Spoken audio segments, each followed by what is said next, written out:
Two.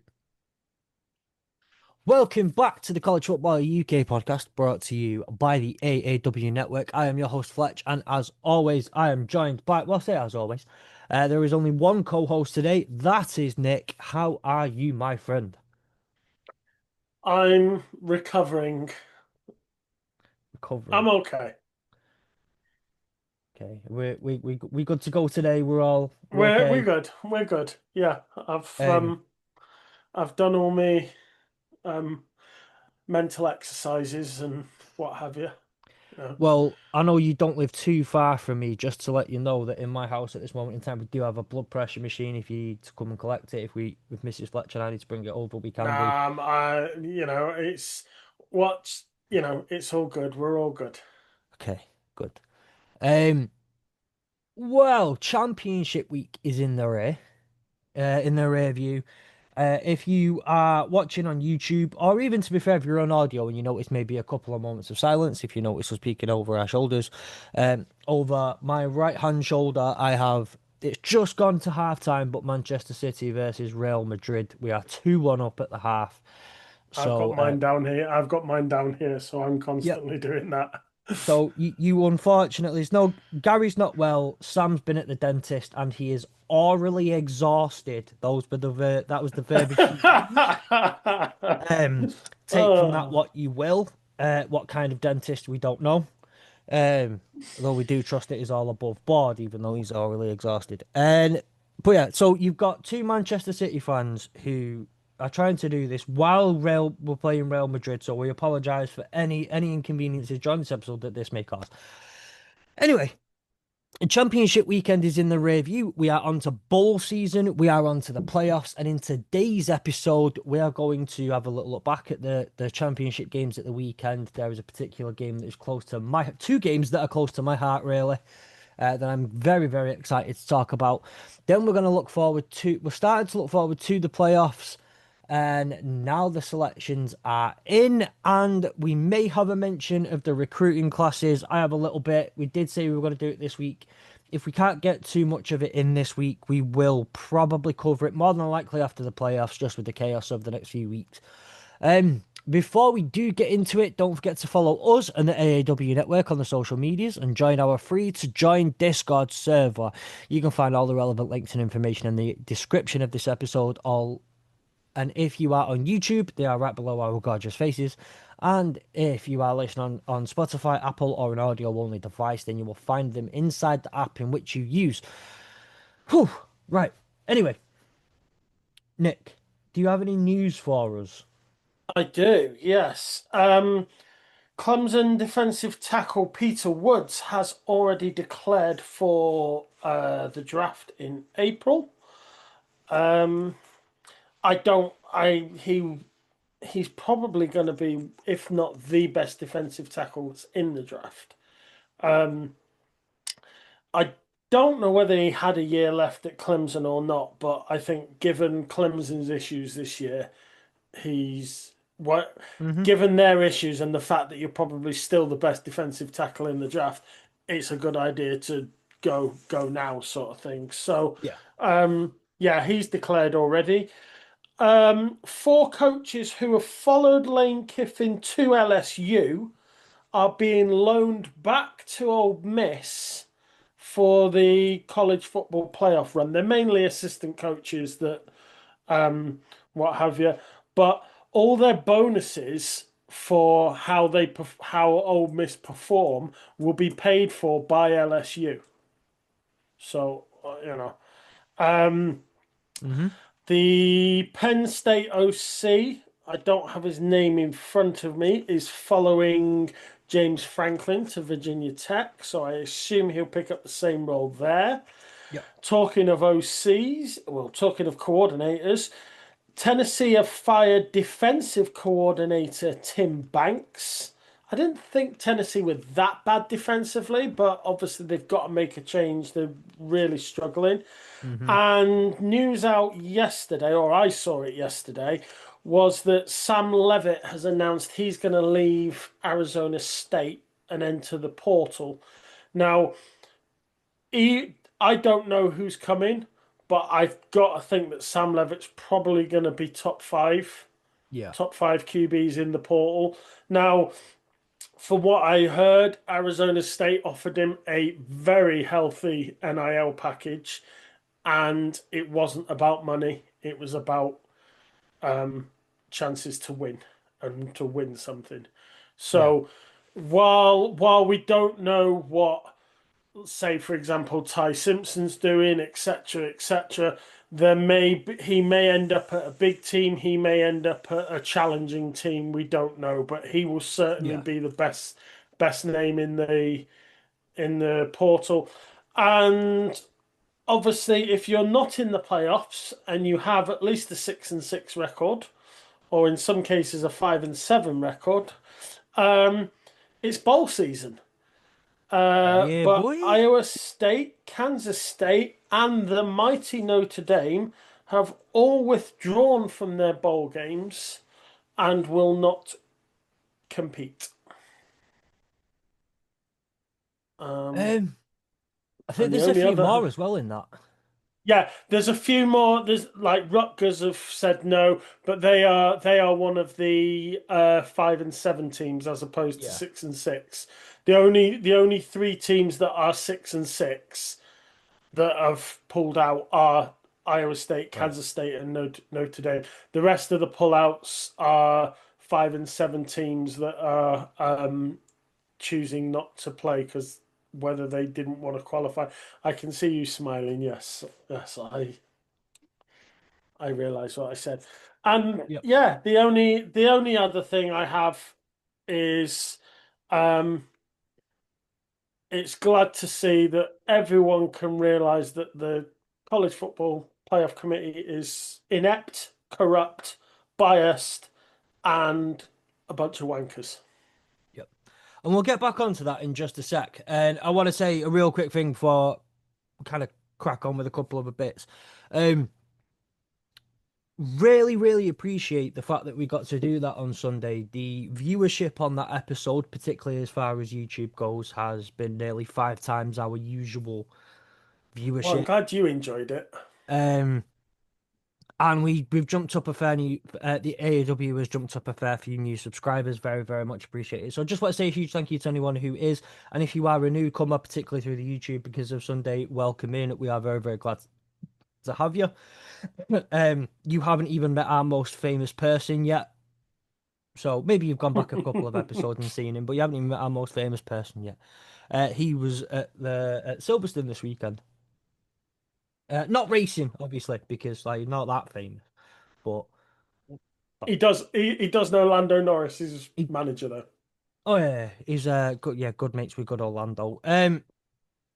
So the 5-7 team. So obviously, say there was well, there weren't enough 6-6 teams to begin with to be Yeah, eligible for a bowl game. So a few teams do get offered. A couple of weeks ago, we were shouting about Delaware, how it's their first season in the FBS. So even if they do hit a bowl game, they wouldn't be eligible. They wouldn't be allowed to compete in a bowl game. They were given special dispensation to watch, to be part of a bowl game.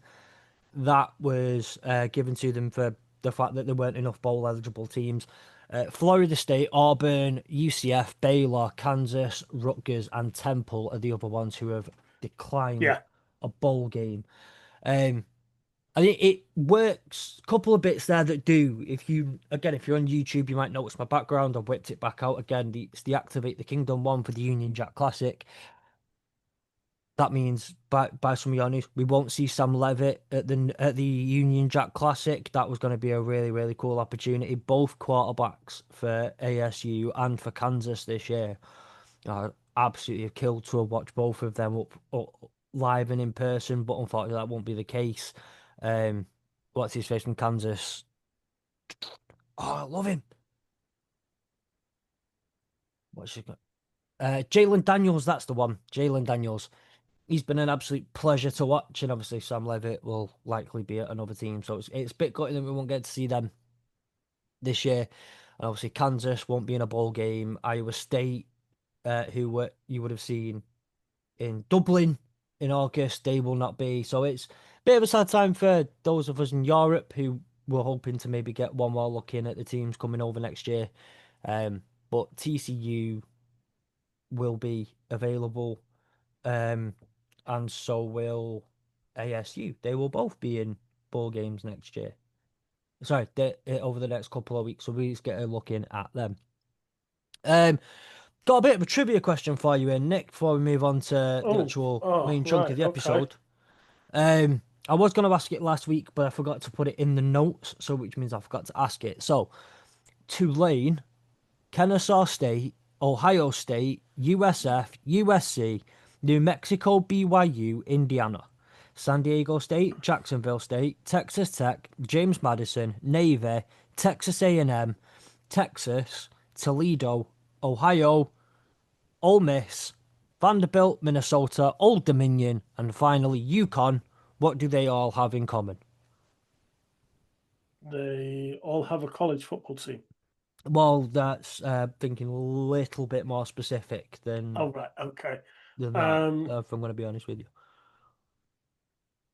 um, they all won the most games this year than they have done previous. I don't know. No. The answer is that all of these are the only teams who won every single home game available to them. Ah, right, okay. So while some of them did lose games, the only games they lost were on the road. They all remained undefeated at home in 2025. So congratulations to all of them except one of them. I'll let you all hazard a guess as to which one I'm not wishing so many congratulations to. Um, Indiana and Ohio State were pretty obvious, I think, to an extent. When that's like that, considering they were also undefeated on the road. Yeah. Um, but all those teams remain undefeated throughout the 2025 season. So championship games at the weekend. It was a fun weekend for so many teams. 10 conferences, 9 of which were in championship games because, well, the Pac-12 obviously did not have a championship game. Well, Gary and Sam are both designated a couple of particular games. They are not with us, so we may have to like run off very little notes, if not just very little Improvise. information altogether on these ones. Um, I'll start with the Conference USA one. In fact, no, I will not. Um, I want to start with the MAC championship game, where Western Michigan ran 23 to 13 winners over Miami of Ohio. I mean, this game seemed relatively easy to cover and talk about. It was a gritty game. It was a tough game. It wasn't particularly flashy. It wasn't exciting, but it was MAC football almost all over. Jalen Buckley was the star of this game, I think, with 193 yards on the ground and 2 touchdowns. Got a couple in the air as well, not too much. But Brock Lowry right behind him with 65 yards on the ground, 32 in the air, 97 from scrimmage. Western Michigan ran away with it early a little bit, went a 10-point lead into the half, which isn't quite running away with it 16-6. But it was literally just a case of like, well, you can just kind of stay over there. You're not going to catch us. We're not going to let you back in. We're ahead, and this is how it's going to it's how it's going to stay. And that was kind of it. Like I say, wasn't flashy, wasn't particularly exciting, didn't get you up off your feet very many times. It was just very much a Western Michigan running the ball, controlling the clock, playing tough football, and ran away deserved winners, I guess, in the end, really. Yeah, I mean, I I caught some of the game, but not a lot of it. Um, and I don't think really Western Michigan were in any deep trouble at any point. You No. know, even when Ohio started coming back and started scoring, you didn't really think there was any major issue coming. And I think, Western Michigan just played the gap and just kept Miami at sort of arm's length and saw the game out. It was Yeah. it wasn't the to be honest, it wasn't the most exciting game to watch, but it wasn't like um it wasn't a disaster to watch either. It wasn't a bad game. No, not at all. I think that pretty much about covers that game, to be fair, not to do it any. I can't I don't feel remember like we're who not of doing it us any justice. I can't remember who of us picked who last week. I know that Sam picked Miami, Ohio, but I can't remember. Oh, You that, picked yeah, Western Michigan. You I picked didn't. Western Michigan. Oh, did you not? You and I both had Toledo together. Um, but in terms, oh, sorry, yeah, in terms, I Yeah, had in the Western game. Michigan in terms of the on the day picks. Yeah. I know. Sam picked Miami, Ohio on the day. I can't remember who I picked. I think I might have picked Miami, Ohio, though. I This don't is want to this say is I don't want to say I picked Western Michigan if I didn't. I just can't remember. I can't remember. I didn't write well, it down. now we've got an extra thing that we need Sam to come in and help us with next week, and where we needed him this week to tell us what these scores were, Yeah. because I do believe I've run away with the pick'ems this year and I've absolutely killed it over everybody. Um, it's I'm aware has happened, or at least what I was aware was happening only a couple of weeks ago. So I need these results. I need to know how much I've clapped everybody by. But yeah, I definitely went with WMU purely on the basis of I needed at least one Michigan team to beat one team from Ohio at some point uh, to save my sanity, really. But like I say that's about all that really needs to be said about the game. It Yeah. wasn't glitz and glam. It was very much a case of it was a business game and very, very, very Mac. Moving on though, Nick, do you want to just did you get much of the AC game in? Well, the American Conference game even. Yeah, I watched because obviously this was one of the games that you gave me.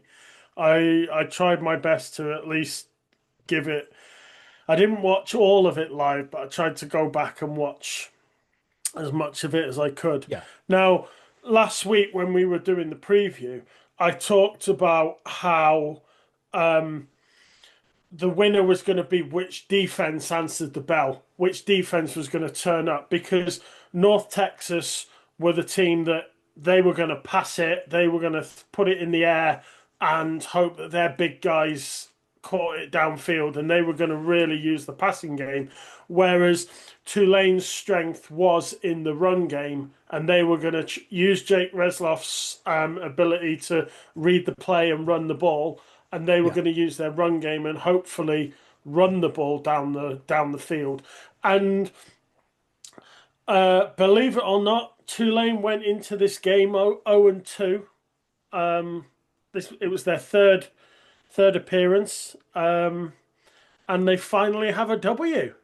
Tulane came out winners 34-21. North Texas went down straight away and scored straight off the bat, and it's like, oh no, it's one of those. It's going to be one of those days. But yeah, fair play to Tulane, they stayed in it. They played keep away. They just kept running the ball, which is exactly what I said in the preview would happen. They they played two tight ends in pretty much every drive, and they just kept talking about keep Western Michigan keeping Ohio at arm's length. That's what Tulane did. They just kept running the ball, and made and sort of almost knackered North Texas out. And 35 minutes of possession for Tulane.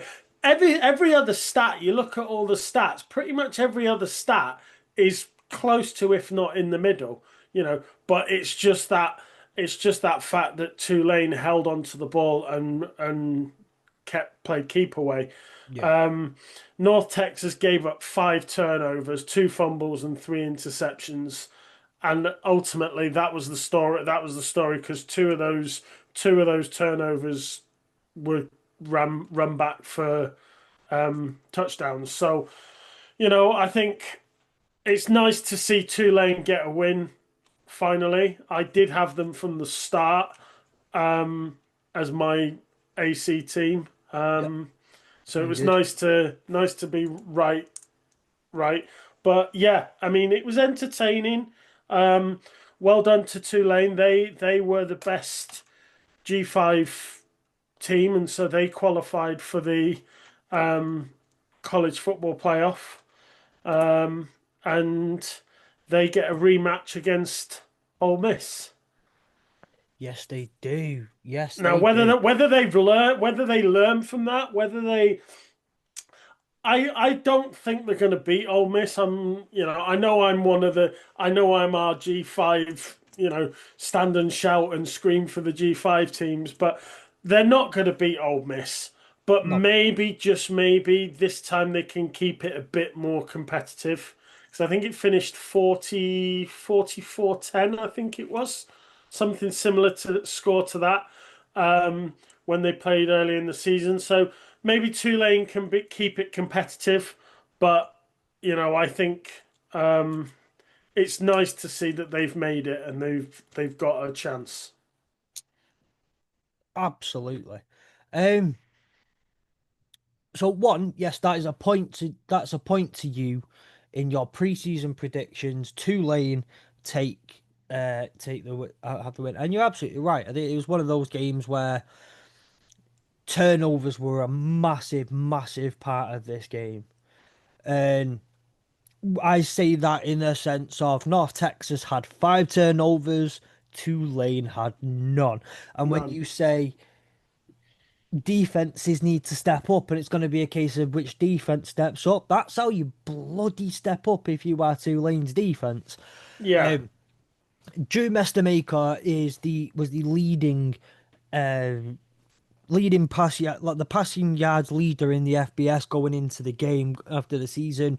One thing we know about North Texas and the head coach and all these is he's a quarterback whisperer, and he likes to get the ball downfield, and he likes playing with quarterbacks who can sling it.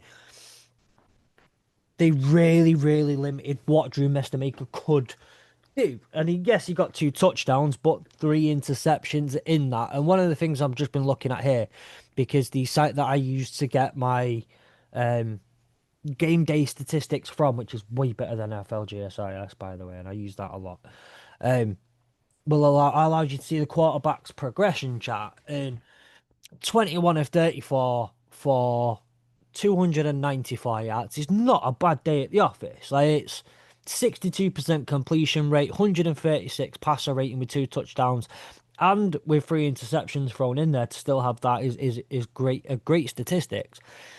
But at one point he was 11 of 21, and you're talking barely 50% of passes are being completed, and at that point there hadn't been an interception, I don't think. Or there might have been one. Either way. Um, and it wasn't until you're looking at towards the end of the game here when you're in the what is it? Does it even tell me when he went on a 1-2? Oh no, it tells me that a 9 passing completion streak that he really started to be able to put that together and make it work. And in that streak was a 59-yard pass, a 23-yard pass, a 14, a 26, a 15, a 13, and a 20, and a couple of like sixes thrown in there. Yeah, he was averaging nearly 9 yards a pass, and that's essentially what I was saying.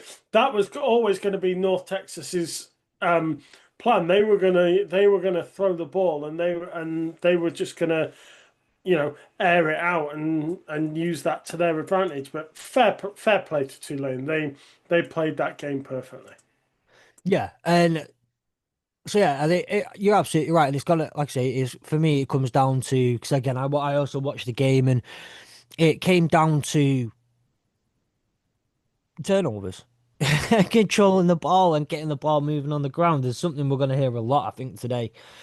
Uh, so you're absolutely right. So congratulations to Tulane, so we got congratulations to Western Michigan and congratulations to Tulane, who walk away winners of their conference. Now moving on to, I'm just going to click close. Um, Let me select. We'll work through the G5 first. So we'll go over to Troy JMU. This game ended just exactly how we thought it would do. This was one of Sam's games, so um, It kind of ended exactly how we thought it would do. James Maddison didn't have it easy to start the game. Went up 3-0 in the first quarter. Then it's 14-14 in the second quarter. So James Maddison go up the 17-14 at the half.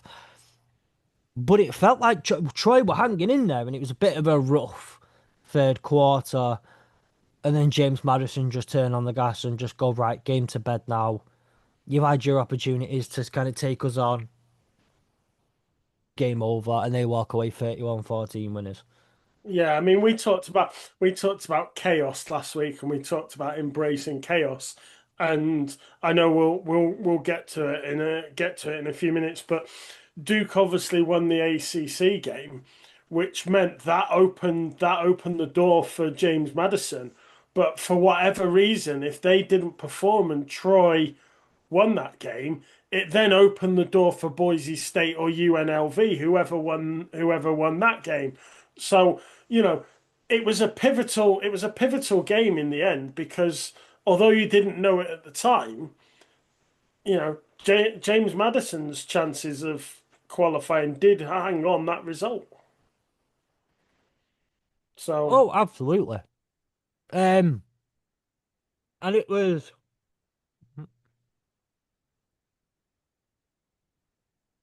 fortunately for fortunately for for James Madison, sorry, they had two turnovers to Troy's one, but defense held in and gave up no points off turnovers when Troy had one turnover, and that turned into a touchdown for JMU. And I want to read this, right? I want you to tell me how exciting this game is, right? Troy's drives, punt, punt, punt, punt, touchdown, punt, punt, I've seen touchdown. one of these games before. Yes, you have. Yes, you have. In fact, no, well, yeah, we'll do it. So it's first drive, 4 plays, 16 yards, punt, three and out, punt, three and out, punt, three and out, punt, 6 plays, 75 yards, touchdown, three and out, punt, three and out, punt, 11 plays, 75 yards, touchdown, 6 yards, punt. So 6 plays, punt.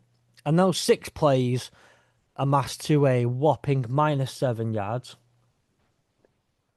Then in the second half, they go punt, field goal missed, punt, punt, fumble, turnover and downs.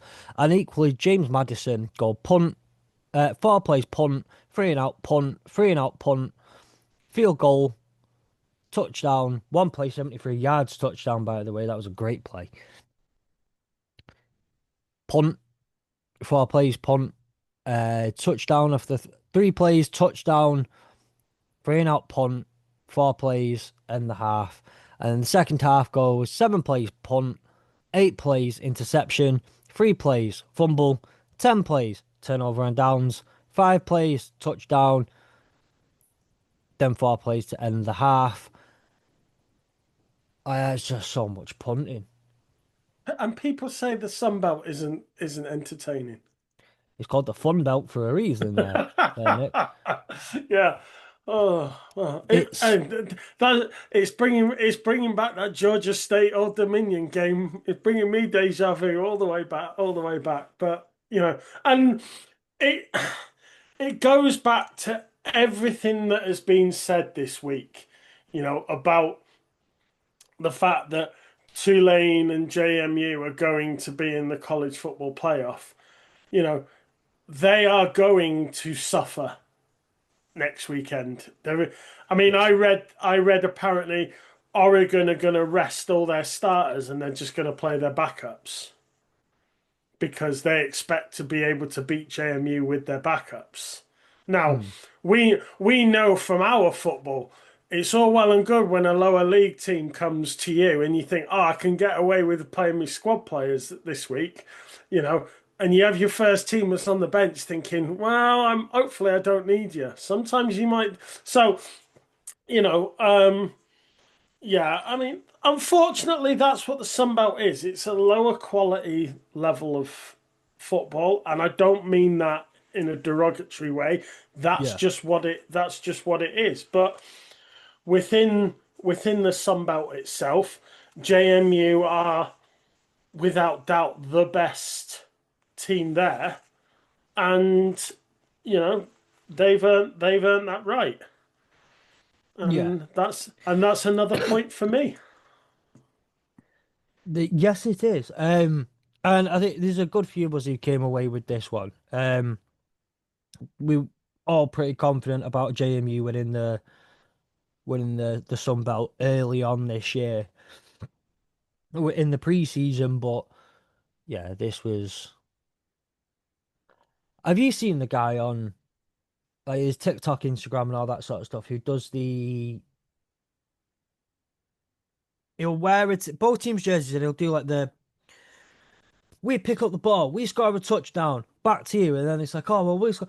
And then when he does with the Cleveland Browns, it's hilarious, and it just goes on No, about I how much the haven't. Cleveland Browns love punting. No, I haven't. I haven't seen that. I feel like this had been a great game for him to cover as a Cleveland as the way he mocks the Cleveland Browns. But what I think is the best bit, and 318 yards on the ground for James Madison. Yeah. 318 yards on the ground. Wayne Knight had 212 just on his own. And he obviously got the 73-yard touchdown, the breakaway one. Um, but that's just insane. And that again is how you control a game. Control the clock, control the ground game. You hear it so much, we mention it so much. That's how it's done. Wayne Knight played Dennis Nedry in Jurassic Park, the tech guy that um that stole all the DNA. Right. Um, Different bloke. different, but I'm hoping so. Uh, So moving on to the game that no, one more. I need to let you run on for a second. UNLV Boise State. Now, most people kind of expected Boise State to run away with this one. I wouldn't quite say run away. At one point, it looked to be a very close game. They did end up winning in the end. Well, actually, maybe run away might be a little bit. They were up 28-14 at the half. UNLV brought it back to 28-7 at the end of in the third quarter, but never really in doubt for Boise State this one. no, I mean I backed UNLV from the start of the year, and I thought it might be I thought it might be an entertaining game, and but Boise State were on a different level. They performed how they needed to. They controlled the game. I don't think they were ever really in any trouble. Um, and yeah, like I said, they were relying on Troy to beat JMU to get back into the um to get back into the uh college football playoff. Hmm. So, but yeah, no, I mean the game the game was, you know, it was as you expected the teams to. Um, Yeah, yeah. yeah, I can hear you by the way. I'm just no, it's all right. yeah. I'm just looking at some note. I'm looking at the notes from in the summer. Well, after last year's college football playoff, we talked about all the teams that made it there and whether they were going to make it back again. And um, you look at some of our. I look at my notes. Um, I was just looking at the notes for Boise State, more balanced. Um, Maddox is more experienced, will have a better feel. Mountain West, not the deepest division of quality. 4 out of 5, 4 out of 5 of their offensive line returning. Um, yeah, and so, and I've just put Yeah, at the bottom here, Boise State and SMU, my favourites not to make it back to the playoffs. So I was right.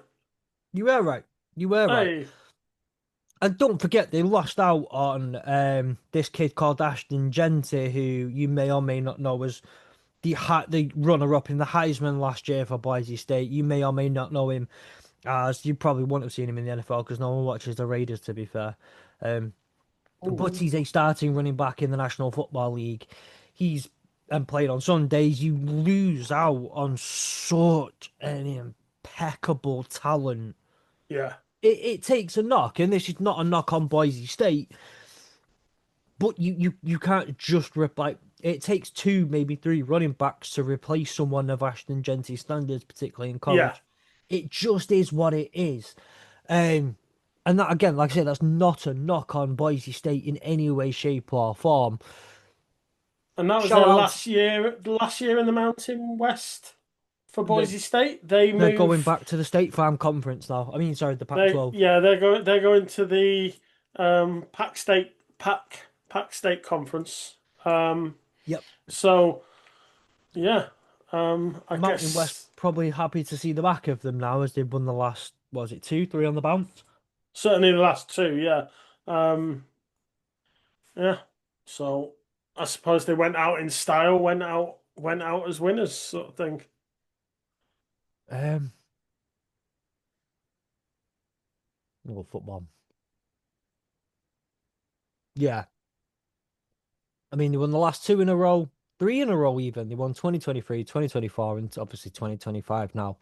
So Mountain West probably just glad to have a different winner. Having said that, though, the last so since geez, it'd be since I think yeah, the last few when you've got Boise State won the last three, Fresno State in 2022. They're going with him to the new Pac State. Utah State before that, they're going to the Pac 12. San Jose State, I believe they're going also to the Pac 12. Fresno State, so Boise, Fresno, Boise, San Diego State, who are going over to the Pac 12. San Diego State, Boise State, Fresno State. There was a triple crown between Boise, Fresno, and San Diego State. Then for 3 years before that, it was TCU.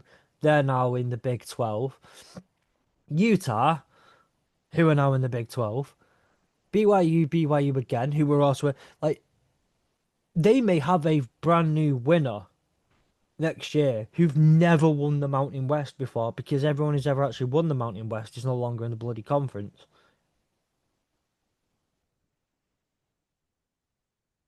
Yeah. And Obviously, the Mountain West add Northern Illinois, um, and UTEP yep, to replace all those teams. And we know from last year how good a team Northern Illinois are. So yes, I mean, they beat the national college football finalists last year. So we know how good a team Northern Illinois are. yeah, Maybe they'll be my team for next year. I don't know. maybe. Um, but yeah, it's gonna be just I'm gonna triple check one more. Okay, so San Jose State are not moving. Have they already moved? Boise Oh, State, no. Colorado State, Fresno State, San Diego State, and Utah State are leaving the Mountain West. Yeah, so San Jose State are not moving, which would mean that okay, if San Jose State win it, 2020 champions will still be applicable. Um, Yeah, but chances are it'll be someone else who's never won it before because Boise State, Fresno State, Utah State, San Diego State, TCU, Utah, BYU, Colorado State, they're the only other teams who've won it, and they're all now gone out the conference. Yeah. So, uh, crazy, crazy times in college conference realignment. Moving on though, I've tried to find my hoodie. I've been wanting to put this off because I wanted to have my hoodie on for it. Can't find it.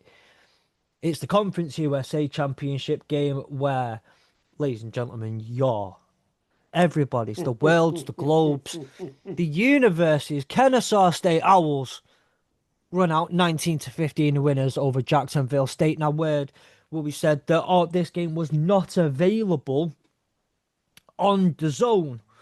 So I did what everybody was desperate for me to do, and I checked in via the play-by-play and closed my eyes and watched the visuals in my head, not on the Fire Stick, and caught this game. Amari Oldham. I'll talk about him in a second. It was a tough game, 7-0 at the half. And you think between these two teams, whenever I've watched these two teams play, the unbridled, what's the name of the game? Uncompromised hate that this game is called. These are very offensive affairs. These are two very offensive teams. These are two teams that have ran away with games on multiple occasions this season. And it's what you expect from these two teams. And this is not what we got in any way, shape, or form. It felt like both teams came into it like, right, well, Cautious, bit cautious, a bit sort of like, yeah, yeah, you get them. You know when you get that really crap boxing fight, or like it'll end up being a decent fight, but you've got two heavyweights. You're up for a title, but the first two rounds are just kind of they're jogging a waiting for bit, each and other, waiting for yeah, each other to make a mistake, sort of thing. Yeah, yeah, exactly. And it's exactly that. It's just you just kind of dance in and tap in and just like go on, you drop your guard, drop your. And it was a lot of that for the first, I'd say, three full bloody quarters. Um, at the end of the third quarter, though, it was 10-0 to Kennesaw State. And if you look at the way that games have gone over recent years, you'd expect Jacksonville State to have been the one to not make the mistake. Kennesaw State would have been the team to let them in, and that just never really happened. Um, it was, yeah, a very, very cagey affair. Things that I'll put down to, though, um, Jacksonville State's red zone offense was horrible, particularly at the beginning of the game. Out of it came, let me just, one interception and a turnover on downs early on in the game, and those were deep in the red zone. It started out with a three and out punt. Next drive, they get a 4 and out. Then it's an interception in the red zone, which was actually in the end zone as well. That interception then turned into the touchdown for Kennesaw State. Then they had a turnover on downs, which I believe was what turned it. No, it turned into a punt.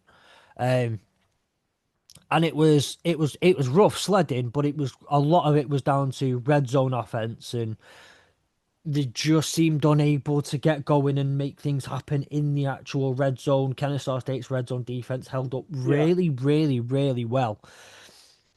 Then what happened in the second half was something I'm gonna state was like a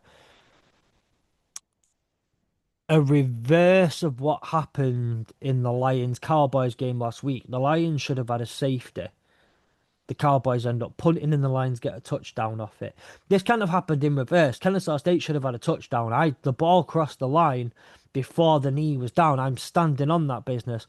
But anyway, it ends up becoming a safety to walk away with it. Kennesaw State, sorry, so all I can really put down to them was just there was a resurgence in the fourth quarter and from Jacksonville State. They get two touchdowns in relatively quick succession, bring the game to 14-10, which was just that little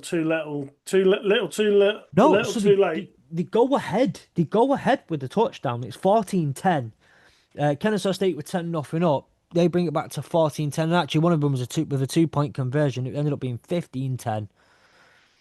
No, it would have been 15-12 because of the safety. Um, and then look, Kennesaw State get the ball back with 4 minutes to go. You have, yeah, you have 4 minutes to go, 75 yards. You are now down by 3 points. The first time you've been down all game.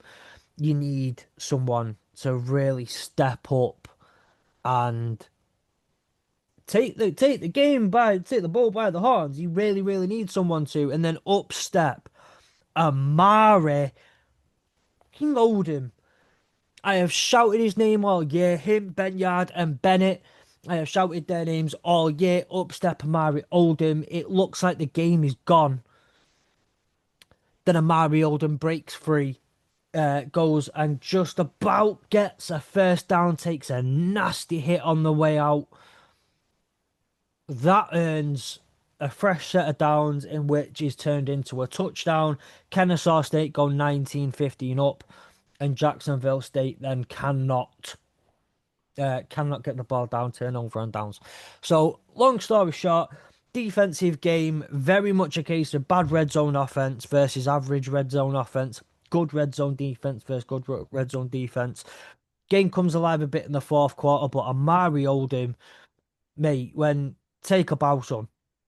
Take a fucking bow. When the game's on the line, put your body on the line. Kennesaw State walkout Conference USA champions. Hooty fucking who? I wondered whether you were going to get a hoot hoot in there. A toot toot. The And that is now the second time in a row that the Conference USA has been won by a second year conference team. Very, very, very excited. Very, very happy for the boys. Um, and Coach Mack needs a hell of a lot of praise for the job that he has done with the school. Moving on now, though, we'll go on to the Power Four games. We'll start with Texas Tech BYU, Nick. Yeah, last week in the preview, I said BYU must perform better offensively than they did in week 11. They need to speed up their offensive plays. Ultimately, they didn't. They four turnovers, two fumbles, two interceptions. Texas Tech played lights out, perfect football. Um, BYU had a great first drive, scored some points, but they had no idea. As soon as that plan didn't, they used that plan, and that was their only one in the book because nothing else worked. Their offense collapsed in the second half, and Bear Brockmeyer's two interceptions from and just because he was under so much duress from what is the best defense in college football that he just couldn't he didn't have time to get through his reads. He panicked, and Texas Tech ran out winners 34-7, and to be honest, it could have been more.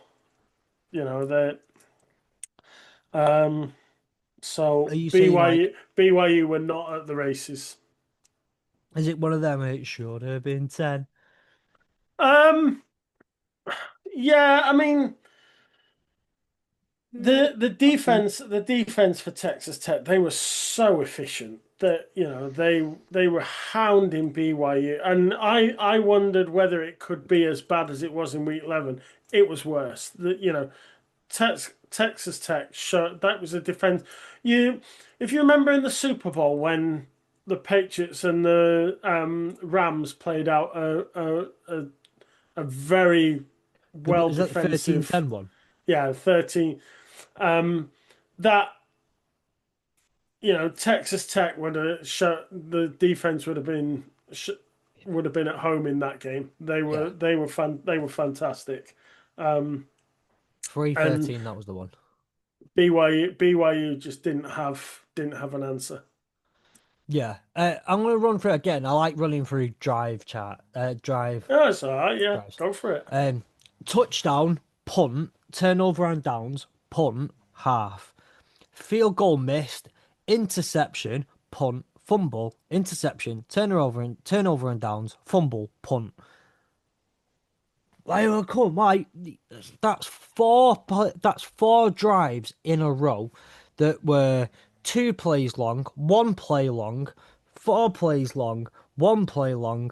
Every single one of them turned into some sort of turnover if we include turning over on downs as actual turnovers, which I know some people like to include it, some people don't. Yeah, I That's mean, horrible. Bear Batman was getting what, 4 yards a pass. BYU were only rushing. Uh, their best rusher, LJ Martin, was rushing at an average of 4 yards, 76 yards he got. Yeah, Um, Meanwhile, the team's average was -13. They were outgunned, outclassed, and just outplayed. yeah. Thanks for It, coming. Good night.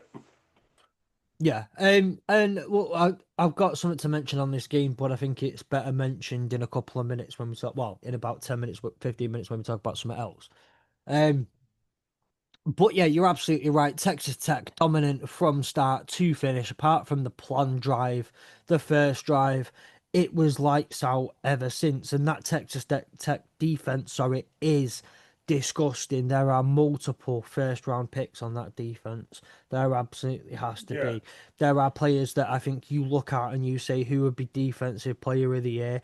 Take your pick, put all the names in a bowl, do a draw, and you can't argue with very many of them. The defensive front, especially, is the only word I can use to describe it is disgusting.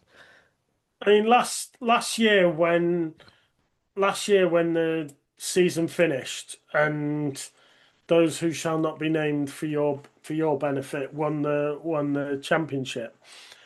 They Mhm. lost so many pieces of their defense to the draft, and yet they've retooled and gone again. You know, Yeah, and that'll be the challenge for Texas Tech now. Because they will lose so many. Jacob Rodriguez is, you know, if he's not picked up in the first 10 picks of the draft, something is very wrong. yeah, You know, but that's something they're going to have to do. They're going to have to retool and go again next year because they are going to lose a lot of pieces to the draft. yeah. And like I said, I've got something to mention on BYU, but I'll do that in a little bit. Moving on to, we'll go to the next best. We'll save the best two for last. Move on to Duke, Virginia. Who on earth The saw Ar- the this one Arsehole, coming? Arsehole Collective Conference. Is that what we're going with? Yes, that's what we're gonna go with. Right. Okay. So Duke win 27-20 in overtime after a Virginia comeback that no one really saw coming. Um, but at the same time, no one saw Duke winning the conference, and it was a joke last week on this podcast. Yeah, yeah, but what if Duke won? What would anyone do if Let's Duke won? And embrace then the we laughed. chaos. And then we laughed and said, right, okay, we're moving on. We'll do something different. And then they go and bloody win. Anyway, to be fair, it was a quality interception catch right at the end. In that a massive bodies, you know, to get up, get the ball and hold it to ground. Fair play. That was a very very good catch. Fair play. You know. Yeah. Um. So Darian Mensah, sorry, leads with 19 completions off 25 attempts, 196 yards, two touchdowns and an interception. Quarterback rating of 160 point, oh, sorry, passer rating of 160.3. Hella impressive. The game was like, they seemed very balanced as a whole. If this sounds right or not, because I was watching it. There was another game on at this exact time that was a bit more pressing for me. yeah, That took. I was hate watching, so this was happening while I was hate watching. It didn't seem like anyone really took the game by storm. No one really put the game on the back. It was a very, very even affair throughout, I think is the best way I can describe it. I I wondered whether Virginia walked into that game thinking they didn't have to put the effort in. No, that's not true, actually. I retract that. Not that they didn't put the effort in, but I wondered whether Virginia walked into that game thinking they had it won before it started. whether they took their foot off the gas and just took Duke for took them for to be a bit of an easy game, Yeah. and got caught a bit flat-footed because they seemed very different to the Virginia we've seen over the season. Yeah, I mean, this Duke team's weird as well, though, because the record's crap, obviously. Like, the hilarity of, like, well, the question of whether they should or shouldn't be in the playoffs was, again, I think it was more of a joke by people. Even if they won it, it was a joke among people, because why would a 7-5 team, on 8-5 now, make it into the like a five loss team shouldn't be in the playoffs in any way, shape, or form, and that's no one really entertained the idea. But they were good in the ACC and they were scrappy. This is a scrappy team And who it played hard football. and it was a rematch. It was a rematch from like 2 weeks earlier because Virginia played at Duke like 2 weeks earlier and won 34 whatever 34-17, I think it might have been. Yeah, But Virginia pissed it, and that's why I'm saying I wondered whether they just came in thinking, yeah, we've got this. You know, D- we're gonna go to the playoffs, and you I know, think you've got to kind of have a little bit of that, but also like maybe there's an aspect of Duke where they go back when they go back that night and look at the next day on the Sunday and they go, right, okay, let's look at the game tape. Where do we go? Oh, but if we'd have just done that, if we'd have just done that one thing that we didn't see with our own eyes on the day, but if we would have just done that on the day, um, I do want to check something because again, like I said, this was one of those annoying games. This wasn't on my list. Obviously, it was on the list of games to have on, but it wasn't on my list of games where, like, look, there was something more important going on. Did he play? Um, where is memorable factor? Where is memorable factor? His, excuse me, his name is not showing up on the defense. For date, looks like there was no memorable factor. I will tell you right now. Um,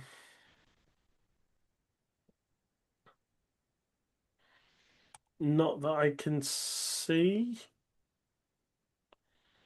Um, defense. No, No, you'll see. I can't see him, and I think we're no, I looking at the can't same see thing. I me. can't see No. him. But the comeback from Virginia was really, really good. It was just, and the touchdown to end the game, well, just about end the game. Duke coming, I didn't understand per se. I can't. I think they didn't. I don't think they had any timeout, so they might have had one timeout left. But to come out and take a knee and just say, right, we'll just go to overtime, seemed a bit. Don't- they've not had the interception since the first quarter. They hadn't played bad. Like the offense, okay, it wasn't going fantastically. But to come out and kneel, I thought they could have at least tried to have a go at getting into field goal range or something, but they just didn't give it a go. Um, which did help then that I could focus on such a game and I have to worry about doing a million things at once. But yeah, Duke walk away 27-20 winners in overtime. Duke win the ACC for, and I do need to check this. I mean, the Virginia missed one field goal, and I think They did. there were a few times when they actually chose to go for it on fourth down rather than go for the field goal again. Because they were only successful. They only kicked three field goals and they missed the first one. So Yeah. yeah, Um, but that is their third. They played now twice in the ACC championship game, and they have won one, lost one. Um, moving on to the right. Which one do you want to do first? You, either doesn't matter. I'm gonna end on the nice one. I'm gonna end on the happy one. Right. Okay. So we'll start with Georgia. 28-7 winners over Alabama. Very little needs to be said about this game, I think. I don't think. Do Alabama, we call 27? Do we call that a blowout? I'd Or are say we so, calling yes. that are we calling that a blowout, or are we calling that a tough close loss that shows competitive fight? I mean, it's a three-score game, so I think we're calling pretty that a close. blowout, aren't we? I think that depends who you ask. If you ask a normal, rational person, that's a blowout. If you ask an SEC homer like I don't know Paul Feinbaum, probably that's a very close, tough matchup that was well thought out. Yeah, yeah. Weird that, isn't it? So no, I mean, One day I'm gonna get sued by Paul Feinbaum for something because I keep bringing his name up, and do you know what? I don't really care. I kiss my ass, Paul. I mean, Alabama have been leaking oil for weeks. They have been poor for weeks. At no point did I think Georgia were not going to win this game. As I mean, yeah, I started watching the game. I wanted Georgia to win, and at no point did I think they weren't going to. It was just a case of how many. And Yep. Alabama, in the same way that sort of like um Virginia may or may not have underestimated Duke. There was no underestimating Alabama. They were not good enough. Georgia knew it, and Georgia took full advantage, and they should have scored Yeah, more. and I think this has been the thing that was a bit weird about this one is yeah, at most points I thought Georgia will win this game. Leading up to it, all that crap, right? I always thought Georgia was going to win this game, but I thought it was a bit odd that it wasn't as close as it was to an extent. And again, that's throughout the game. I thought it was going to be closer overall, and even down to the fact that Georgia like to make life a bit tough for themselves. Sometimes I think you could do the whole maybe they get bored in games and they're just like, come on, give us something, let us fight for something, give us something, light a fire up our ass. I don't know. But Georgia like to make life tough for themselves. And if you go into our Discord server, which again, link in the description of this episode, Chapman will be in most weeks telling you just how stressful it is watching Georgia and how much they're making to make their lives hard for themselves. They didn't do that at all here. And Alabama looked weak. Alabama looked almost as bad as they did against Florida State in week one. This was their worst performance since week one. It has to be. Yeah, And it really showed that they cannot run the goddamn ball. Something I said yeah, last week, something I've said for the last couple of weeks. Alabama can't run the ball. They don't know how to do it. They had a combined -3 rushing yards on the ground. Ty Simpson had -28. Their leading rusher on 4 attempts had 11 yards. Their second leading rusher off 3 attempts had 10 yards. They can't run the ball. And when you are one dimensional against a team like Georgia, Kirby Smart is, for me, overall, the best coach in college football. yeah. You will be slaughtered in every way, shape, or form. And yeah, Georgia never once looked uncomfortable. Gunnar Stockton never broke a sweat. They never had to do anything. They never had to be anything. They just had to play football and be there, and Alabama let them win. Shall we break for the two pieces of breaking news that we have right now? Obviously, the first one being that Manchester City have beat Real Madrid. That's the you know Yep, most important one. I'll be that. And the second piece of breaking news, I turn to you. I turn to you. How do you wanna go? Where do you want to go from here?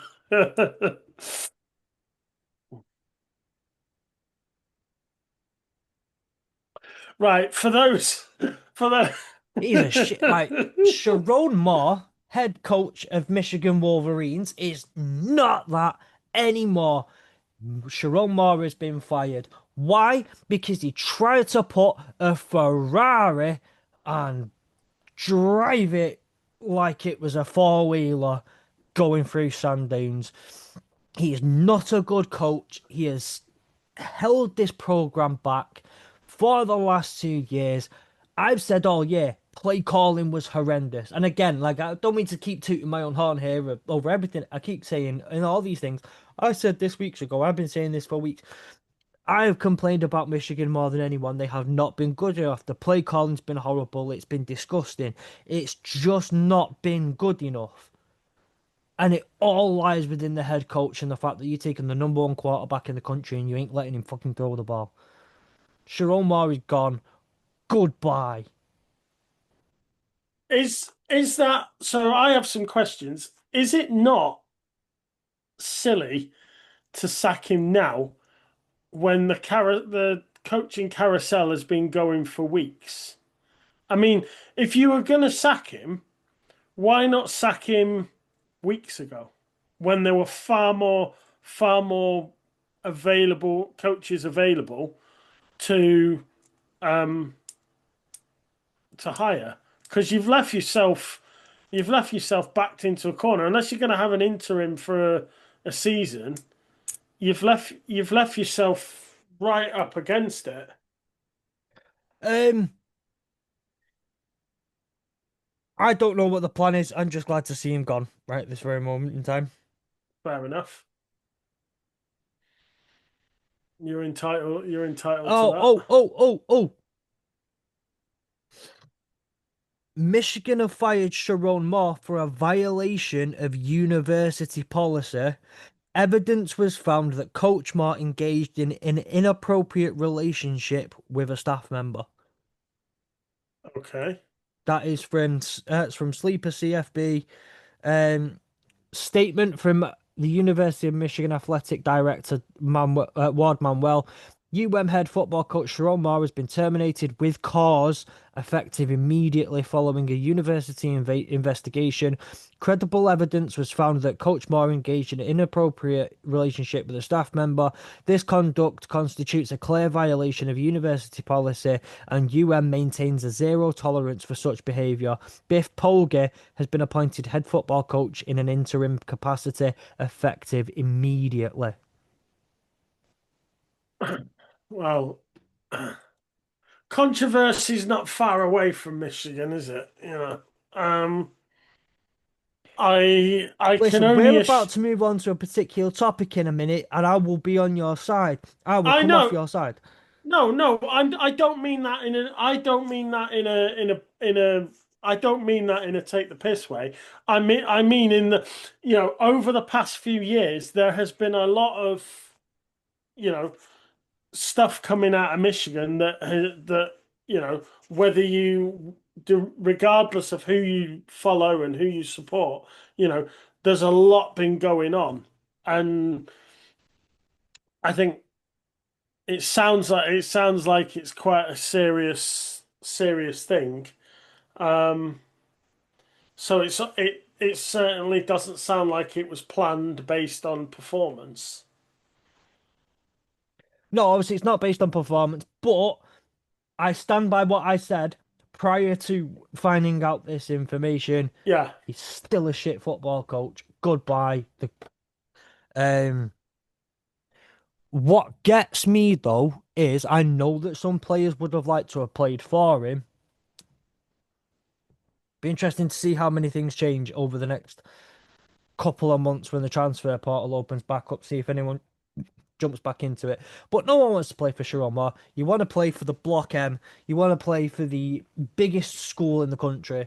You want to play for the winningest program in college football history. That's what you want to do. Moving on ever so quickly to I'm extra happy to read this one out. The Indiana Hoosiers win the Big Ten. They beat Ohio State 13-10. What a wonderful scoreline as well. I've heard that scoreline before. 13-10. This was, and I will be genuinely, I will try and be as respectful and as impartial as I say this, as much as I enjoy it. This was a very, very even, well matched game. We've Yeah, both go we've on. said throughout this season, have Ohio State really been tested? Right? Let's see what they're like when they're really tested. And we've said the same about Indiana. Texas might have been the real test and the barometer for yes they can do it, they can get over the top. Indiana have found the real test. Ohio State have found the real test, and we both know their defenses can handle it. Yeah, I mean, for me, Ohio DC Matt Patricia. I know he's not your favorite person, but Speaking of coaches I enjoy listening to get fired. he has been assistant coach of the year for me. He has been absolute. He's to we you know we talked earlier when we were talking about Texas Tech. You know, he had a defense that lost loads of pieces last year. That when he wasn't in charge, he's come in with a all new defense, and he's gone all the way to the championship game without you know conceding more than whatever it was 17 points. So um yeah, I mean, I thought this was gonna. I didn't think this was gonna be a high scorer. I Yeah, thought it might be sort of like 2017 maybe. I didn't see it being that low. But despite it being a low score, it was entertaining. it was. And you know, Indiana complete the Cinderella story that they started last year. So, for me, Kurt Signetti's coach of the year by a country mile and some more. So yeah, and even when Fernando Mendoza had to go out That and was be a hell of a hit. assessed, yeah. Well, we'll get his younger brother in. We'll bring in Phil, little Phil.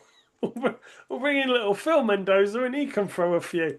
So you know, I quite like that two brother quarterbacks at the same Yeah, um, yeah. It's school. listen, Anything you can do, I can do better, sort of thing. yeah, I want to imagine it, and it's the man Kimmy who's just what I put. Go put our kid in over there for a sec. Just go put our kid in. Um, but that is granted. That is very, very much the man Kimmy, obviously, specifically wanting that phrase to be used. I will say this though, I think the game, a lot of it came down to the my problem against for Michigan against Ohio State was Julian Sain had all day, right? Yeah, And as good as our DBs were in the game, I was nothing but complimentary about just about how much um Carnell Tate and how much Jeremiah Smith were willing to say, like, look, I'm more than happy to not have to not be getting launches down the field 100 200 like 20 30 yard passes every single time. I want to do what we need to do to move the ball, move the sticks, and put ourselves in the best position to score. And I felt that was both of them were excellent at that. It would have helped, however, if we would have been able to get some sort of pressure on Julian Sayin, which Michigan were not able to do. And Julian Sayin seemed to have all bloody day if he wanted to make plays and make things happen. The IU defense, and especially that defensive front, they made life tough for the entire Ohio State O line. They made life tough for. There we go. There it is. They made life tough for Julian saying they did not for 1 second let anything be easy, and they did not let Ohio State just get things because I just have it. So that defensive front, the red zone defense was fantastic. I do apologize. I'm trying to do about three, four different things at once, create a social graphic and all sorts. While I was trying to, um, this was both of the team's first real test. Maybe Indiana kind of did, obviously, well, they'd had the Oregon test earlier in the season. This potentially was Ohio State's first real test. You had a poor Texas team at the start. Michigan was going to be the real test. Michigan were terrible. I'm not saying they crumbled. They did not crumble, but it showed that that offense could be stifled. Now, the question I've got on Ohio State is, does this do what the Michigan loss last year did to them, which was, funnily enough, 13-10? Does that then cause them to go into the playoffs and go, let's go be a fucking Ferrari? Or do other teams now have the option to go, that's how we can beat them? Yeah, I mean, they. I think, like you said, last year that Michigan loss sort of just woke everybody up, and woke up the beast inside them, and I suspect it might be the same again.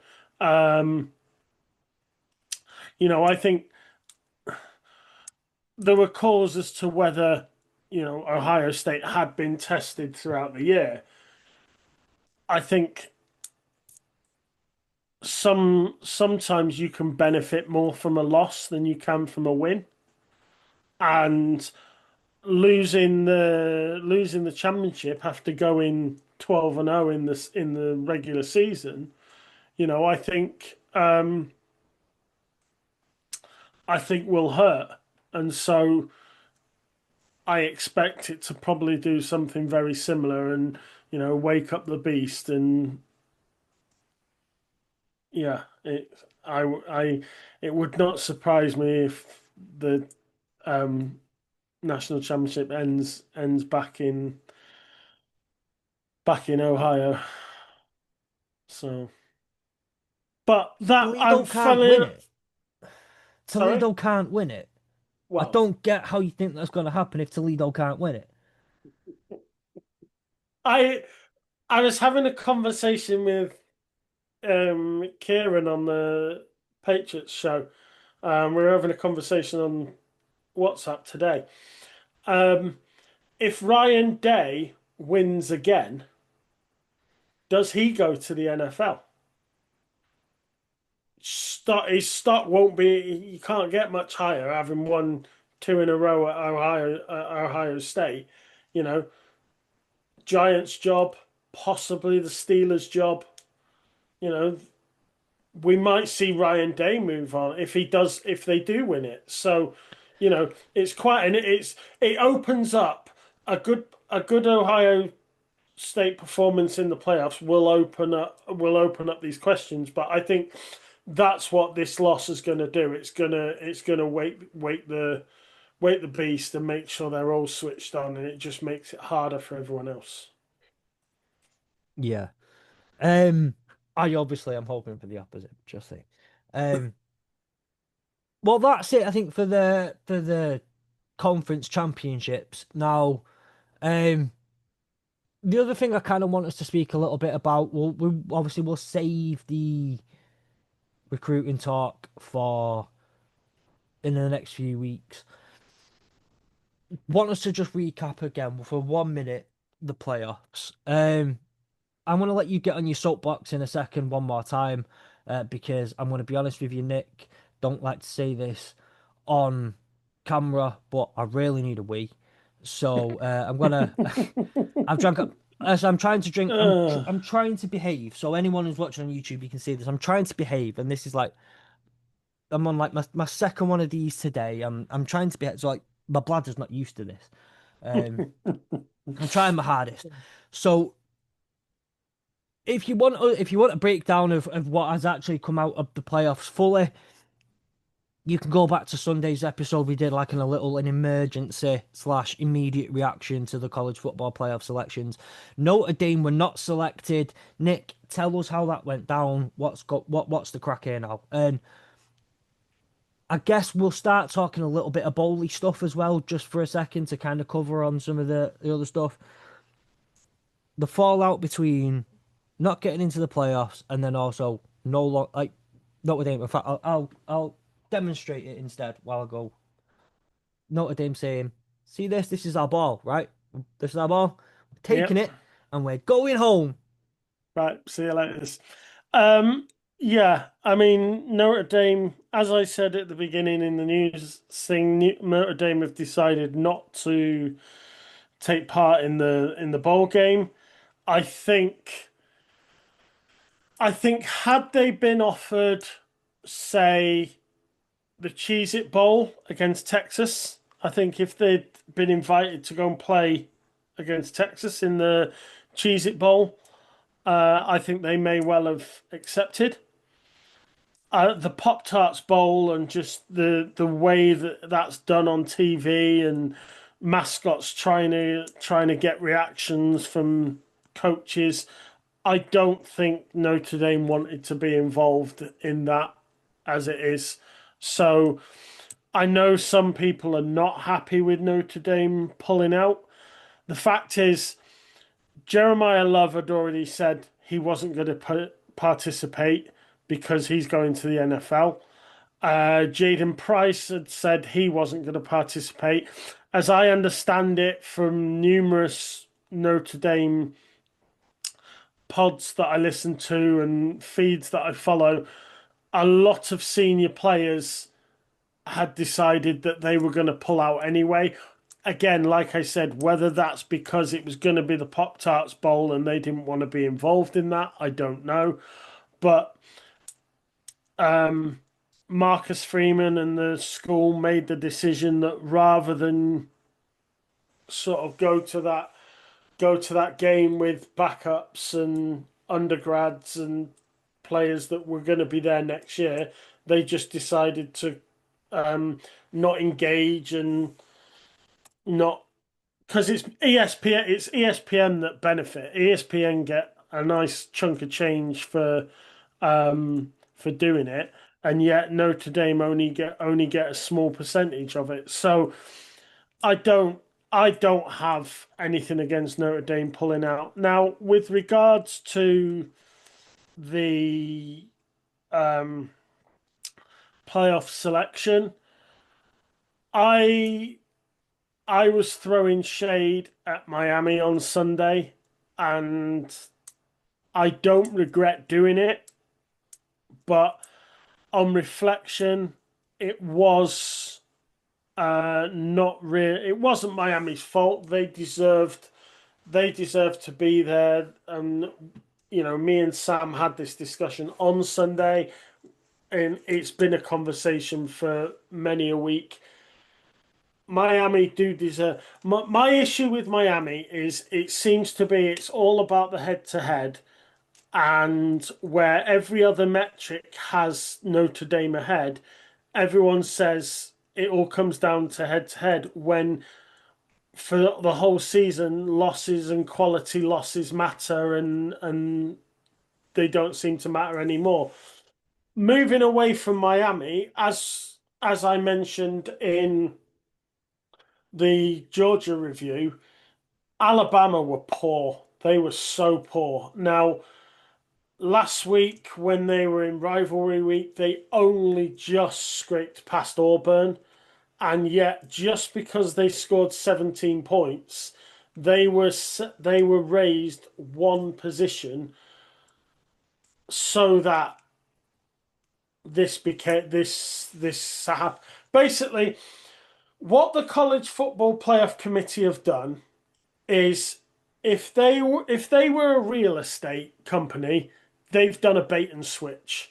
If they were a finance company, they have created a Ponzi scheme, they've created a pyramid scheme, and if they were a construction company, then they have been charging for high premium materials, and they have been using cheap labor and cheap materials of a substandard um, quality because they deliberately moved Alabama up one place last week, stating the bullshit about, well, they scored 17 points. They played well. No, they didn't. They didn't. They scored 17 points and then were hanging on for dear life. Yet they were pumped one place up. Meanwhile, Notre Dame were bumped down, even though they went to Stanford and tore them a new asshole. But that was because they didn't want the situation where Notre Dame were going to be in and Alabama were going to be looking on the outside as Miami went in as well. And that would mean Alabama didn't qualify 2 years in a row. And God forbid that happened. So while my anger on Sunday was directed at Miami, um, and I still have issues with the way the ACC behaved last week, and the ACC network's run by ESPN, and I found it very interesting how the week one game between Miami and Notre Dame was played 15 times between Wednesday and Friday, including back to back to back showings. So, you know, that to me seems like quite a statement from the ACC. But again, on reflection, Miami is not where the issue lies. The issue lies in the fact that the College Football Playoff Committee are a bunch of corrupt, biased, and terrible people to run the system. I mean, the committee members are, Big Tens, Big 12s, SECs, former SEC players, one ACC athletic director. You know, of course, for many a year, the conferences have hated the fact that Notre Dame are independent and they want Notre Dame in a conference. And this was an opportunity to stick a middle finger up at Notre Dame. And you know what? Fine, do it. So be it. But what you are going to get next year is you are going to get a pissed off Fighting Irish that are coming out and they are going to smash everybody. 11-1, 12-0. The Fighting Irish are gonna come guns blazing next year. I can see it coming. And I will be proud, and I am proud to be a Fighting Irish. Yeah. Welcome back. Um, Thank you. Um, See that I get it, and the point is, and I think you're right there towards the end is the issue is not Miami. It's not Miami's fault. Um, I don't think Alabama should have been in. I think if you're going to choose out of the three of them, one of the three of them teams, I don't think Bama should have been in, especially after they got beat so bad um by Georgia at the weekend. Because I know I went through a little bit of it on Sunday, but I do want to bring back. I need to get the actual tab up on my laptop real quick. Um, I walked away with some questions, Why were why understandably. were why were Alabama why were Alabama not moved down for losing their championship game, Yeah, but BYU were moved down for losing theirs, and Ohio State moved down for losing theirs. So I don't get that either because if you're consistent, you should have moved Alabama. You shouldn't have moved Alabama up last week to start with, and then this week they should have moved down below Miami. That's what should yeah. have happened. And that's it. That's the question for me. I have no idea why Alabama and Notre Dame were flipped in the first place in week 15. Alabama bumped up to 9, Notre Dame to 10 when both teams won and Notre Dame had a that after you did the 70-7 win. Um or Yeah, was that just after you beat we beat Stanford last week, 40 that was whatever. it. After you absolutely demolished Stanford but Yeah, somehow got bumped down one place. And it felt like the committee was setting it up and they were ready to that's what they wanted. They knew what they wanted, but they had to do things that would make sense in the long run. So like the individual small decisions don't quite make sense, but when it all comes together, that thing then Yeah. makes sense. And I do think to an extent that head to head has to play some sort of a role, but at the same time, it should not be playing a true role when it was a week one head to head. We spoke with we spoke with the one of the representatives of the college football playoffs last year, and they said how it's about gathering all of the data over the season. Yeah, So it's your whole season resume. it's not based on a decision that was made in week one and then basing every decision off that over what was the thing you said in pre-season.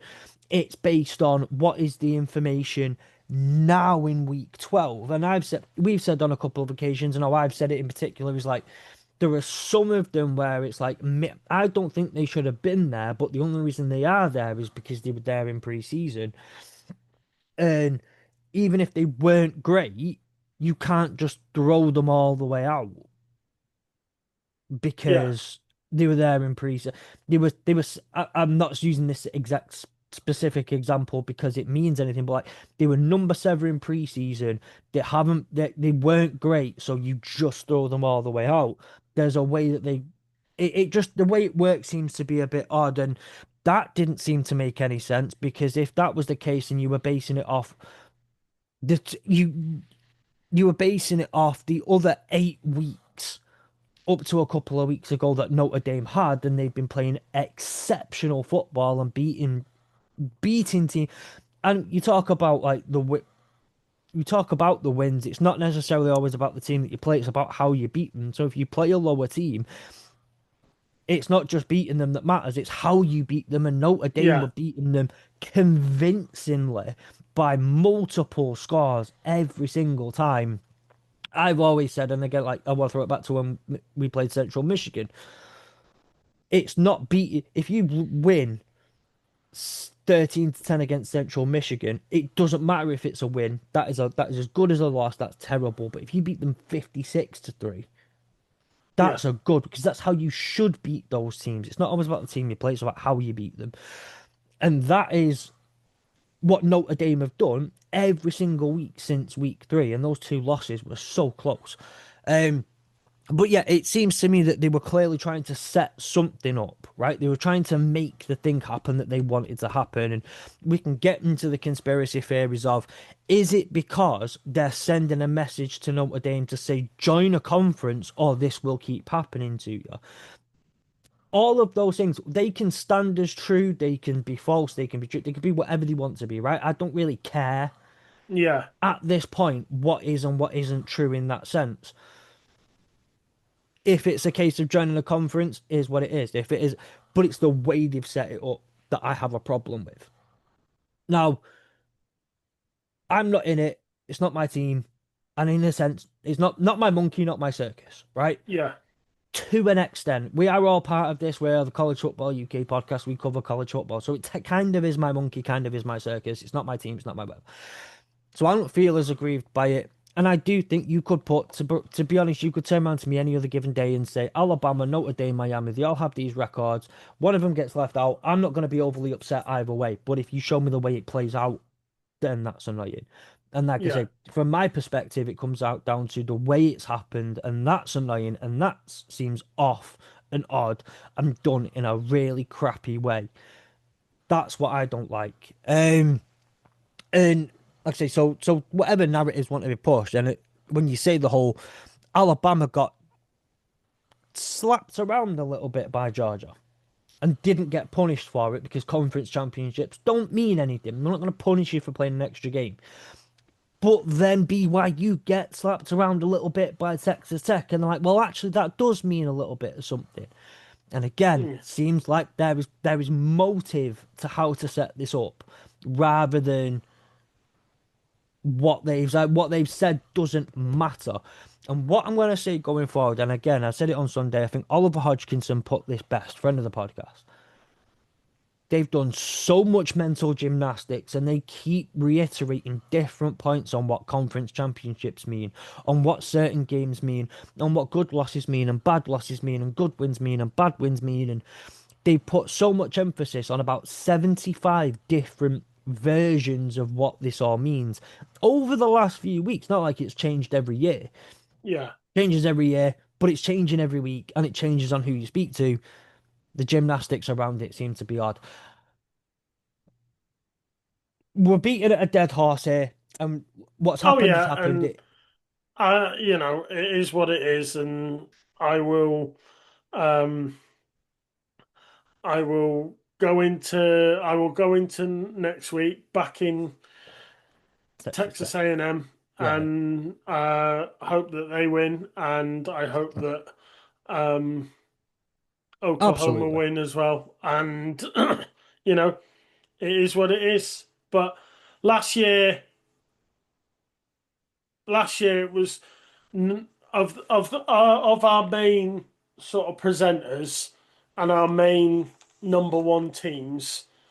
I was it was me and Sam that had teams in the college playoff, and I got to watch Notre Dame go all the way to the final, and it was it was good. It was a really good experience, and then to have this happen this year, and it's look, it is what it is, and Yeah.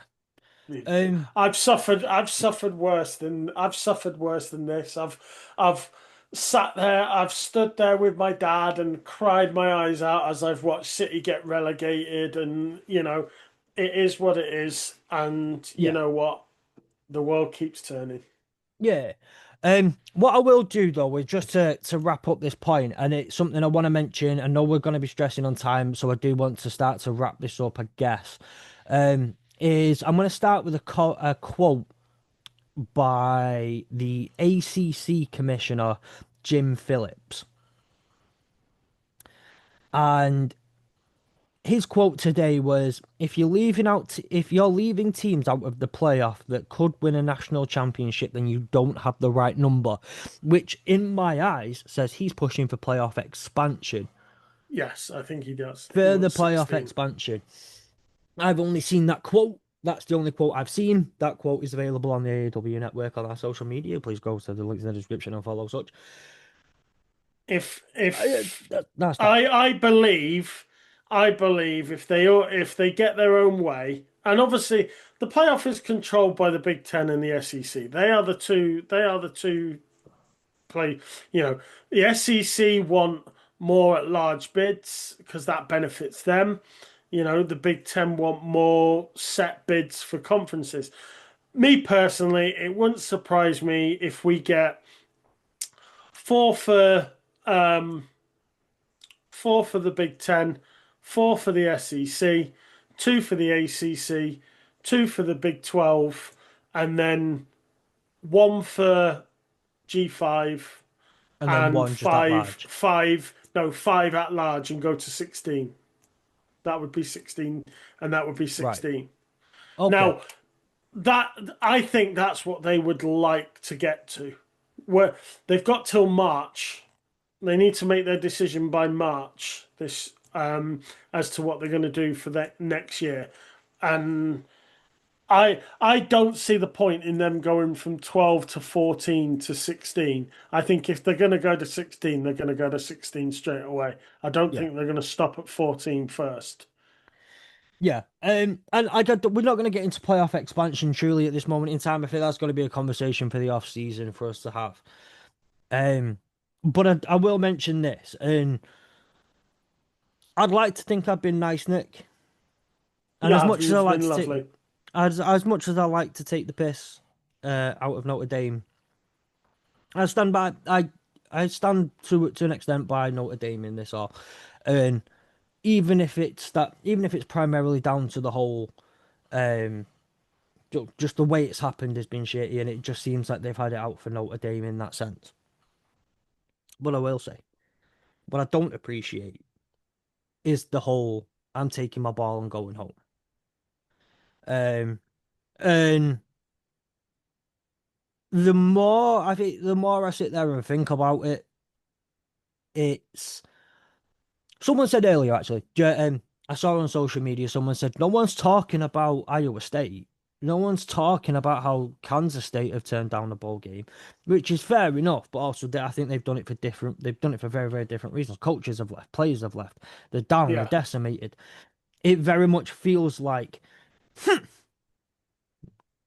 Well, I'm gonna do it.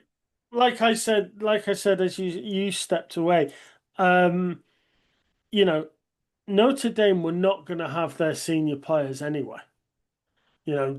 Jeremiah Love had already said he was not going to take part. Jaden Price wasn't going to Yeah, take part. A lot of seniors said they weren't going to play, and I think the fact that it was the Pop Tarts Bowl as well. the And best of that is the best of all of the bowls. We all know this. well, I don't think that's what, as I said. I think if they'd been said, would you like to go and play Texas in the Cheez It Bowl? I think they might have accepted. But I think Who's the done that? pop. Um, Someone else has done that. Oh yeah, Michigan. That's the one. Um, so, but I don't think they wanted any part of it, and yeah. I yeah, want. I don't want to discuss it today, but I do want to discuss going forward some of the options that Notre Dame have as well in this, because every year this feels like to me. Now it might feel different to you because you're a Notre Dame fan, and as much as I've watched college football for the last 7, 8 years, I haven't delved and been immersed by it like I have for the last couple, maybe 3 years. So some of this is quite new territory for me. And as the host of the podcast, I will be very upfront and honest about that straight away. And I've been upfront and honest about that before. That some of this is new territory for me. So as a Notre Dame fan, this might be different. You might have felt that this is the same pressure you get every year. It's the same argument every year. It just gets thrown at you all the time. For me, I feel like increasingly the Notre Dame join a conference, just join a goddamn conference, just join a conference is picking up and picking up and picking up, and the way that things like this are set up again, maybe it's these companies, yeah. ESPN trying to say get under our thumb or else. Regardless of whether I'm a Notre Dame fan or not, take that out of it. I think in all of today, when college football, the landscape of college football is changing with NIL money and how professional it's becoming and everything, how big and booming it's becoming. Let's, you think back, and Notre Dame have remained independent throughout. You know, they are an institution that pride themselves in the college experience, and all the athletes, their education comes first, and what have you. And when you think about you know the Rudy and whatever else, and I think Yeah, the independence of Notre Dame is will soon be the only thing that connects modern day college football to the college football of yesteryear. And some people will miss the college football of yesteryear when it's gone, and it will disappear at yeah. some point. And I just think, as a school, for all their Olympic sports, yes, Notre Dame are with the ACC, and they need to be for their Olympic sports and what have you else. So they are an ACC member for all 24, for 23 out of 24 sports, but they are independent for football, and I think they will try and remain independent for as long as they possibly can. And Marcus Freeman has said as much, hasn't Yeah. he? So I'm gonna say I saw about the quote today. It was like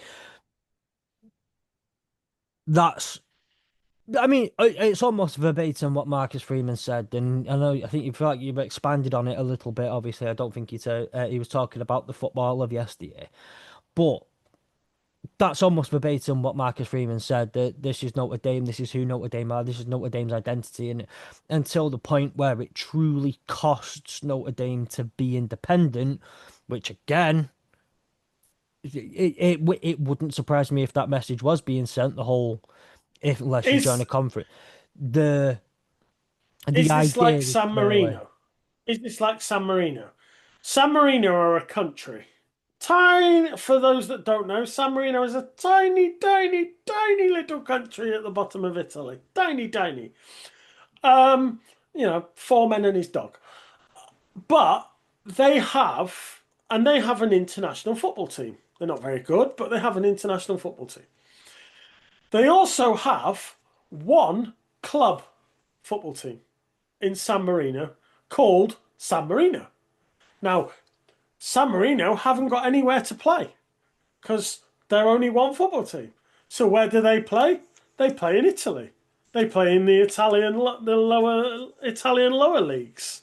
Now, you don't have to be a San Marinan to play for the San Marino club. Is that what they are called? They're I called think San they're called. Marinans. I think they're called San Marinos, but I might be wrong. But you don't have to be. You don't have to be of San Marino descent to play for the club. But you obviously you have to be. You have to be San Marino descent to play for the country. But the club plays in Italy. Now, people aren't saying, "Well, you need to go and get your own. You need to go and join your own league." They're welcomed into. You know, we have Welsh teams playing in English I football was gonna over say, here.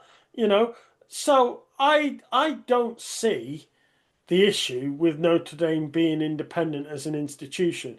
What other people see and what the SEC and the Big Ten and all the other teams see is all this money Notre Dame keep for themselves. They don't split it, whereas everyone else has to split their money. well, let me run this by you real quick, and this will be the last point I think I make on the episode today before I go and like just think about Sharon Moore being fired. Um, the Welsh clubs in England is an excellent point, and I was going to say if you didn't bring them up, I was going to be Yeah, my point. He's like, yeah, that you're right. Um, but they are at a disadvantage. They cannot qualify for Europe and European competitions via the English leagues. If they would like to compete in European competition, and I think remember a few years ago when Swansea won the League Cup, and it's been discussed before, and I think it was Swansea went on a good FA Cup run, and like, well, if they win it, they won't be able to play in Europe and all that sort of stuff. Was like they are at a disadvantage now. If Notre Dame were a Swansea football club or a Cardiff, where, let's face it, you're either a bottom feeder Power 4 club or you're a decent-ish G5 team to make yeah, that comparison, like they pretty much are. They are decent-ish G5 teams if you were to compare the English leagues. It's not a problem because you're not truly sat there going, we are playoff contenders. We are contenders for a real play. And you would probably say that even if we did get into the playoffs, we'll probably get bounced if you're a Tulane or a JMU. In fact, there is one more thing I want to mention on that. Um, it's probably not that bad. And if you're a Cardiff or a Swansea, it's not really that bad right now. You're not expecting to get into Europe, really. But if you got bought out by, I don't know, a Sheikh Mansour, and all of a sudden, a few years later, you are battling at the top of the Premier League, that becomes a problem because it will then hinder your opportunity to play in Europe, which you would expect to be able to do. And Notre Dame are at that point where they would expect to be able to play in the playoffs. yeah, It's um and you listen to anyone talk from Notre Dame, the expectation wasn't to make the playoffs. The expectations was to win the national championship. And it just comes at a point as like a when does that become too much? Or do you try and do whatever you can with the college football playoffs to ensure it? Now, I have every faith that the AD at Notre Dame is going to do everything he can, make the correct decision, all of that jazz. Um, but it'd be interesting to see how that starts to unfold. Where when you, especially when you make that comparison, there is actually, to be fair, a way that it it does hinder those teams. Um, well, I mentioned one thing, and I would have maybe brought it up next week, but I think it's fun, and I wanna end on this note. The college football playoffs, as we mentioned, a couple of teams have made it in that some people aren't a huge fan of. Some people are more than expected to have the living daylight kicked out of them in the Hmm. early round of the playoffs, and I think we understand it. I want to give a shout out to, and I'm trying to find the post from them, but the JMU page, one of the JMU pages that has taken it all in jest and just been great sports about it all. Um, so JMU Sports News has posted over the last few days. The massive talent gap between JMU and Oregon is overblown. We've been grinding the tape, and the Ducks are actually a lot better than people are saying. It would not surprise us one bit if Oregon kept it close in the first half. JMU cannot overlook the feisty Oregon bunch. Um, Someone sent them an image of Georgia 65, TCU 7, and JMU Sports News said, I'm not sure JMU wins by that much. We've always had a sweet spot for Cinderella stories. Oregon winning against a juggernaut like JMU would make even us smile for a second. What's your favourite Cinderella story? Miracle on Ice, UMBC 16 seed over UVA, Leicester City 2016, or 2025 Oregon making the college football playoffs. 67% of votes went to Oregon. Um, Miracle is a good film though. I mean, the it's a great film, film. the film Miracle is very, very good, based on the Miracle on Ice. Yeah.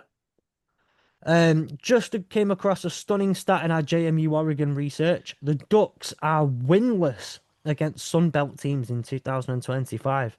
JMU is 9-0 against the Sunbelt Conference. Makes you think.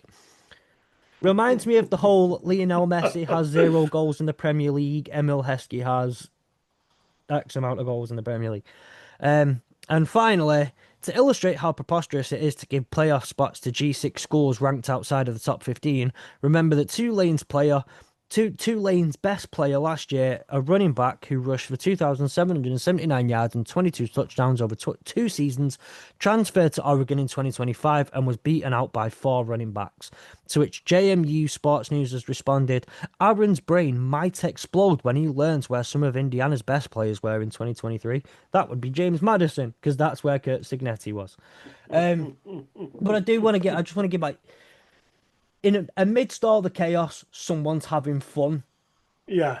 and Like I said, enjoying the ride. Oregon have said that they might rest their first teamers. So if they do that, I think the game will be a lot closer than you would expect it to be. I like that attitude. I like that spirited sort of, you know, attitude, and we are, almost mocking themselves, but Yeah, yeah. and I like that. But This is unfortunately, I know people aren't happy that James Madison are in the playoff and everything else, but they wouldn't be if the ACC had their tiebreakers right.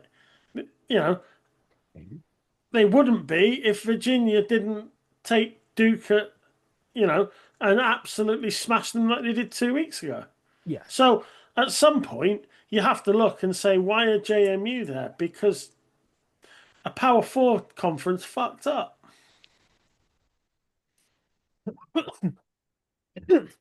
And the worst of the Power Four conferences, by the way.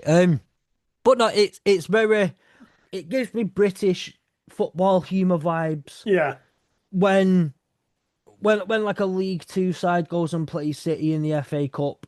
at the Etihad, they come know it. They know what to expect, but they'll go and have a laugh with it. And instead, they treat it's going to be a good day out for it's going to be a lovely day out for him and enjoy Is the that trip back up the are we M6. back on egg? Are we back on egg again? Is egg coming? Egg's coming for a day out, is he? He is. He is. He's coming for it. That's why I've invited him for a pint and everything when Exeter comes up to face City. And like, you make a day of it, my friend. We'll go out for a beer and everything. We'll have a lovely time. Um, Uh, but no, it's things like that. It's nice to see. It's nice to have a bit of fun. Everyone can have a bit of a laugh. And JMU Sports News, salute to all of you involved in that account yes, very because much. very much so. So, with that being said, that's how we're going to wrap it up. I know we've gone on a little bit longer than we probably aimed to do so, but here's what it is. We have a lot to talk about. We will be back next week to preview the playoffs. Adam from College Football UK View will be our guest, as it would be rude not to have him on with Oregon in the playoffs. And we'll ask him about what it is and how the feeling is around Oregon as they go to face a juggernaut like JMU. That being said, go follow us in the socials. If you are listening on audio only platforms, please, please, please give us a 5-star review or just review us in general. Tell us what you think. Even if it's a 1-star review, we'll appreciate it. We'll be really, really, really sad, and I'll blame Nick for everything you say, but we'll appreciate the fact that you've taken the time for it anyway. In fact, no, I'll blame Gary. He's not here. If you can, give us a subscription on the AEW Network is subscription on YouTube. Please follow us on socials. Follow Nick. Follow myself. Follow the pod. Follow the AEW Network. Keep on top of everything we're doing. It's going to be a lot of fun. We're heading into playoff season, bowl season, and that means we're close to the off season, and it's only going to get bigger and better from here. It's only going to get more fun. So Draft time, draft time. I can't wait. I can't wait for the whiteboard. I can't wait for it. The board will be out probably not next week, the week after, week before Christmas. I can't wait. See, we've got the viewers coming back already. You said probably not next week, so you're gonna have to come back next week and find out if it is or isn't. There you go. Nick It might might be just up but empty. it's the sight of the whiteboard just gets everyone excited. We know it does.